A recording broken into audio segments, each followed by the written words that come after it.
بسم اللہ الرحمن الرحیم۔ قرآن اور حدیث میں قیامت کی کئی نشانیاں بتائی گئی ہیں۔ قیامت کی نشانیوں کو دو حصوں میں تقسیم کیا گیا ہے، ایک علامات صغریٰ، دوسرا علامات کبریٰ۔ علامات صغریٰ بہت ہیں۔ قرآن اور حدیثوں کے مطابق علامات کبریٰ 7، 9 یا 10 ہیں۔ قیامت کی علامات کبریٰ میں سے دوسری علامت خروج دجال ہے۔ احادیث مبارکہ میں دجال کا ذکر بڑی وضاحت سے آیا ہے۔ ہر نبی دجال کے فتنے سے اپنی امت کو ڈراتے رہے۔ رسول اللہ صلی اللہ علیہ وسلم کا ارشاد ہے، دجال ظاہر نہیں ہوگا مگر اس وقت جب لوگ اسے بالکل بھول چکے ہوں گے، حتیٰ کہ علماء کرام منبروں پر اس کا ذکر کرنا بھی چھوڑ دیں گے اور اس کی نشانیاں بھی بیان فرمائیے۔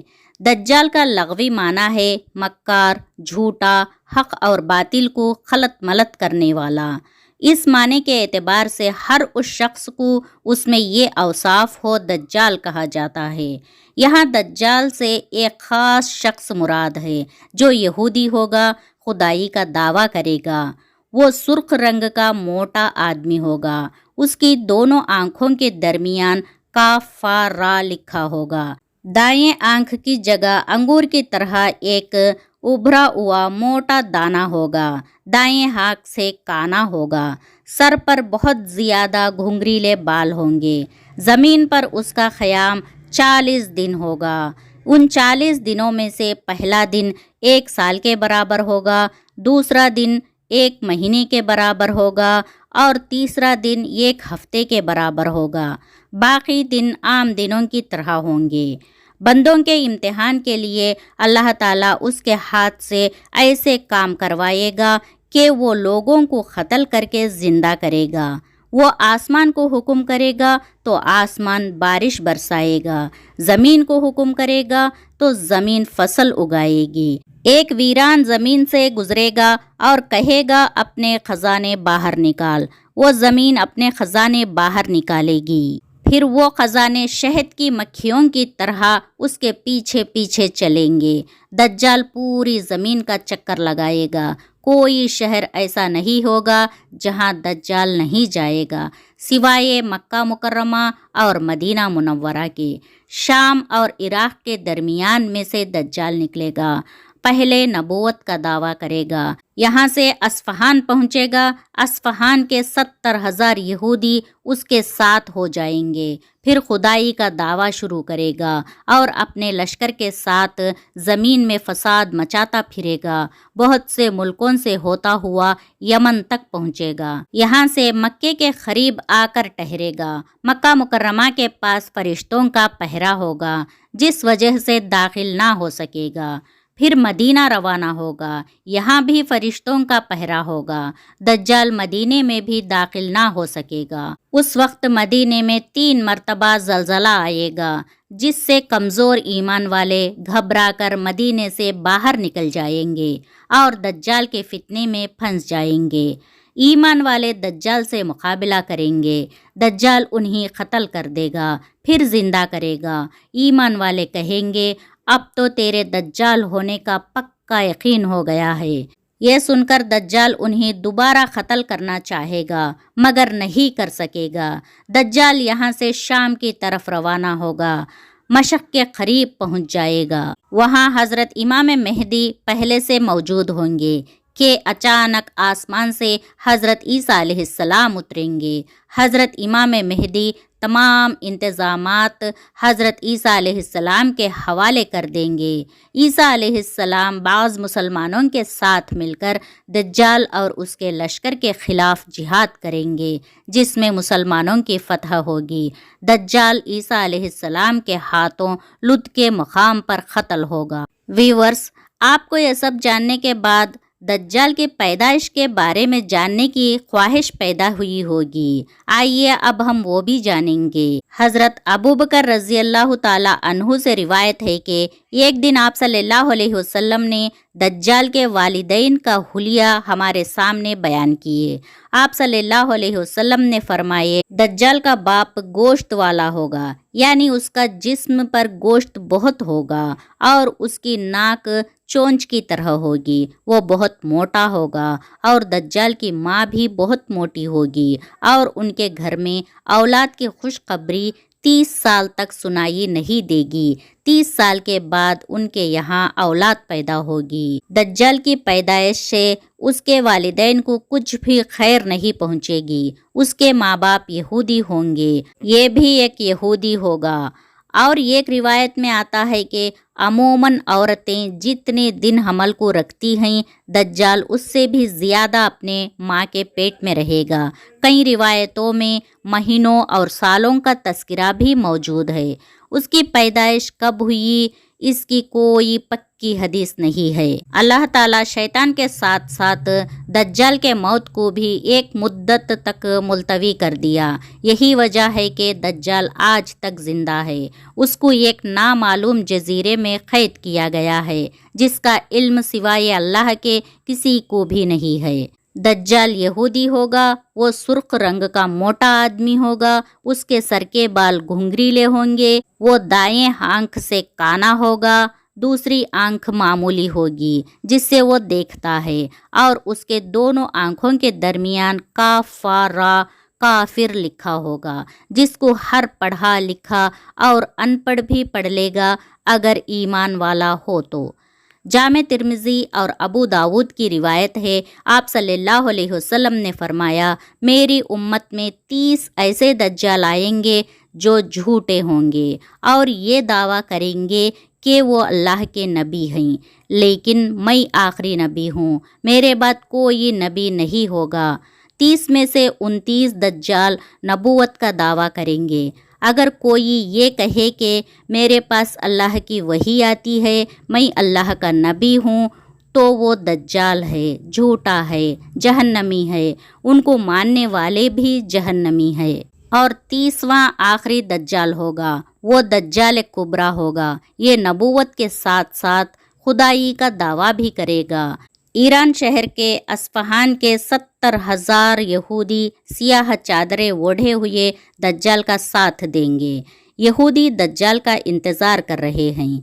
इसके इंतज़ार में वो गरखत के दरख्त को इज़राइल में लाखों करोड़ों की तादाद में लगा रहे हैं, और दुनिया में बहुत से जगहों पर भी इस दरख्त को लगाया जा रहा है। व्यूअर्स, क्या आप जानते हैं गरकत को यहूदियों का दरख्त क्यों कहा जाता है? यहूदी इस दरख्त को क्यों बचा रहे हैं? मुस्लिम हदीस, हज़रत अबू हुरैरा रज़ियल्लाहु ताला अन्हु बयान करते हैं, रसूलुल्लाह सल्लल्लाहु अलैहि वसल्लम ने फरमाया, क़ियामत कायम नहीं होगी हत्ता के मुसलमान यहूदियों से जिहाद करेंगे, मुसलमान उन्हें कत्ल करेंगे। उस वक्त यहूदी पत्थर और दरख्त के पीछे छुपेगा, तो वो पत्थर और दरख्त पुकार कर कहेगा, ऐ मुसलमानों, अल्लाह के बंदे, ये यहूदी मेरे पीछे है, आओ और उसे कत्ल करो। अलबत्ता गरकत का दरख्त नहीं कहेगा, क्योंकि वो यहूदियों के दरख्तों में से है।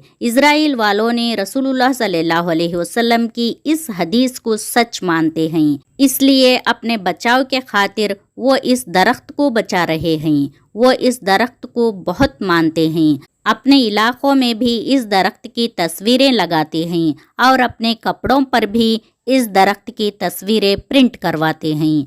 ये दरख्त बहुत फैला हुआ होगा। इसके पीछे 3 या 4 आदमी बआसानी से छुप सकेंगे। जो भी जितनी भी तदबीरें कर ले, आखिरकार वही होता है जो मंजूर खुदा होता है। वीवर्स, क्या आप ये जानना चाहते हैं कि दज्जाल को किसने देखा है? तो आइए अब वो भी जान लेंगे।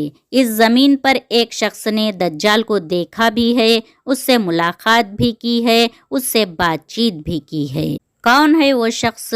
उसने दज्जाल को कहाँ देखा? ये जानने के लिए वीडियो के एंड तक हमारे साथ बने रहिएगा। एक तवील रिवायत है। तमीमदारी नाम के एक ईसाई थे। वो 30 अफराद के साथ कई सफ़र पर निकले। वो कश्ती में सफ़र कर रहे थे। उनकी कश्ती तूफ़ानी समुंदर में फंस गई और वो रास्ता भटक गए। तकरीबन 30 दिन वो समुंदर में घूमते रहे। एक दिन सूरज गुरूब होने के वक्त वो एक टापू पे जाकर रुके। वहाँ उन्हें एक सियाह रंग का आदमी नजर आया। उसके जिस्म पर बहुत बाल थे। बाल की वजह से अगला पिछला कुछ भी पहचाना नहीं जा रहा था। उसका चेहरा कहाँ है, पीठ कहाँ है, कुछ समझ में नहीं आ रहा था, इतने बाल थे। उन्होंने उससे पूछा कि तुम कौन हो?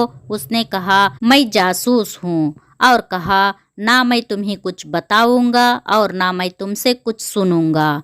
तुम उस बुत खाने में चलो, वहाँ एक शख्स तुम्हारा बड़ी बेचैनी से इंतजार कर रहा है। वो तुम्हें कुछ सुनाएगा भी, बताएगा भी। वो सब उस जासूस के पीछे गए। वो उन्हें एक गुफा के अंदर ले गया। वहाँ एक शख्स सख्ती के साथ जंजीरों में जकड़ा हुआ था। उसके दोनों हाथों उसके गर्दन के पीछे जंजीरों से बांधे हुए थे। उसके दोनों पैरों में बेड़ियां डाली हुई थी। वो बेड़ियों के अंदर हलचल कर रहा था। जब हम अंदर पहुँचे तो उसने पूछा, तुम लोग कौन हो और कहाँ से आए हो? हमने कहा अरब, शाम की तरफ से आए हैं। उसने पूछा अरब का क्या हाल है? एक नबी वहाँ पैदा होने वाले थे, उनका क्या हाल है?